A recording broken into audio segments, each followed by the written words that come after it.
6.1 कि यदि किसी त्रिभुज की एक भुजा के समांतर, तो ये किसी त्रिभुज बना लिए है ABC, बोला एक भुजा के समांतर, एक भुजा के BC के समांतर DE है, के समांतर अन्य दो भुजाओं को भिन्न भिन्न बिंदुओं पर प्रतिच्छेदी करने के लिए एक रेखा खींची जाए तो ये अन्य दो भुजाओं एक ही अनुपात में विभाजित हो जाती है। इसका मतलब इसमें दे दिया है, बोला था त्रिभुज एक ही भुजा के समांतर अन्य दो भुजाएं, तो BC के समांतर DE होगा या DE समांतर BC हो सकता है। बोला भुजाओं के एक ही अनुपात में विभाजित हो जाती है। इसका मतलब ये सिद्ध करना है AD बट्टा BD बराबर होगा AE बट्टा EC का, ये सिद्ध करना है। तो इसमें हम रचना की है, रचना की इसमें जरूरत है, तो रचना की B और E तथा C और D को मिलाया और फिर DG लंब है AC पर पूरे, फिर एवं EF लंब है AB पर। तो उत्पत्ति में हम कर रहे, तो उत्पत्ति में हम ADE त्रिभुज ले रहे हैं, ADE का क्षेत्रफल।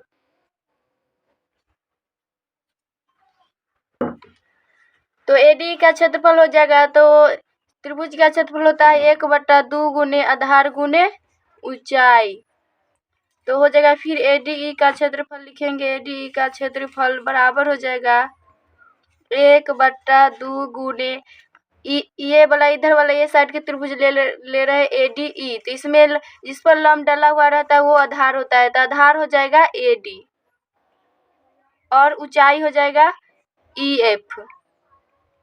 इसको समीकरण 1 मान लेंगे। फिर अब हम त्रिभुज DBE में ले रहे हैं, त्रिभुज DBE का क्षेत्रफल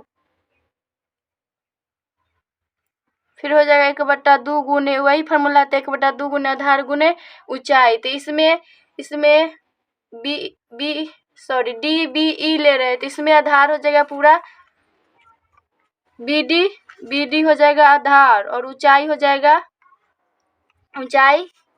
ऊंचाई EF हो जाएगा। इसको समीकरण 2 मान लेते हैं, तो समीकरण 1/2 कर रहे हैं।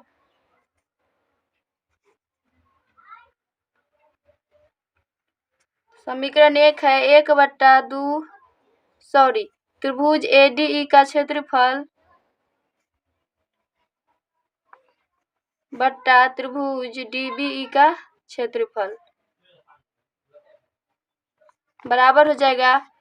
समीकरण 1 में दिया था 1/2 गुने AD गुने EF बट्टा समीकरण 2 है 1/2 गुने BD गुने EF, तो ये से कट जाएगा, फिर 1/2 कट जाएगा, तो इसको एरिया भी लिख सकते हैं, एरिया त्रिभुज ADE का क्षेत्रफल को ही एरिया बोलते हैं, बराबर हो जाएगा AD,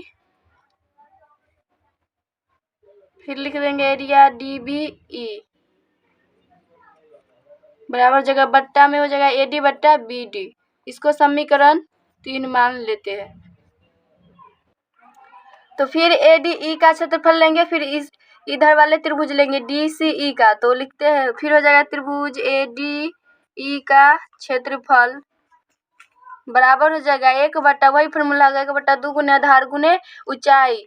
तो वो पिछले बारे में लिए थे ये वाला त्रिभुज, अब उधर वाले लेंगे, तो आधार हो जाएगा AE और लंब हो जाएगा DG। इसको समीकरण 3 तक मानो, इसको समीकरण 4 मान लेते हैं। फिर त्रिभुज DCE का क्षेत्रफल निकाल लेंगे,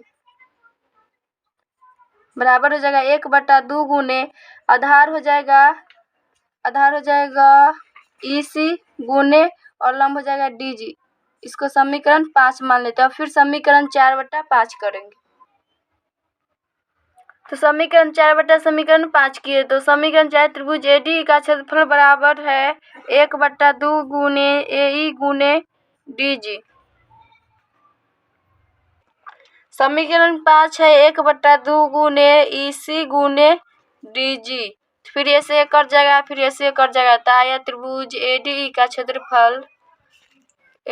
क्षेत्रफल बट्टा त्रिभुज DCE का क्षेत्रफल बराबर हो जाएगा AE बट्टा EC। इसको समीकरण 6 मान लेते।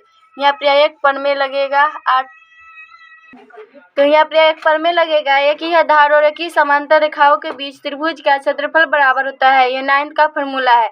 तो इसमें देखिए DBCE चतुर्भुज सरिये समांतर है, तो इसमें एक ही आधार और की समांतर रेखा के बीच त्रिभुज का क्षेत्रफल बराबर होता है। तो वही लिखे थे, एरिया DBE का क्षेत्रफल बराबर हो जाएगा एरिया DCE का।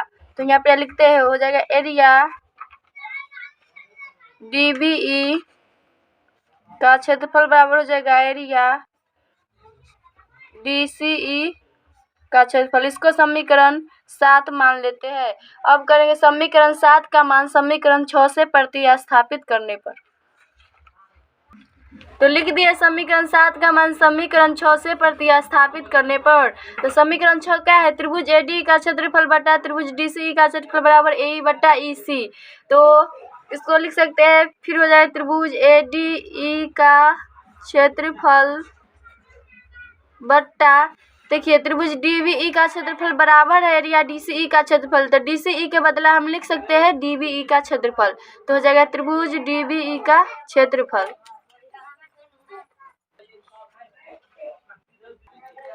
तो हो जाएगा AE बट्टा EC। इसको समीकरण 8 मान लेते हैं। अब समीकरण 5 और 8 को देखिएगा, तो त्रिभुज AD का क्षेत्रफल बट्टा त्रिभुज DBE का क्षेत्रफल दोनों,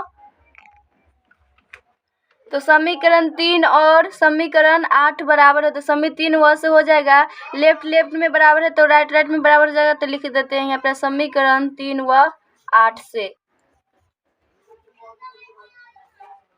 तो हो जाएगा AD बट्टा BD बराबर AE बट्टा EC। यही सिद्ध करना था, यही इसका प्रूफ है।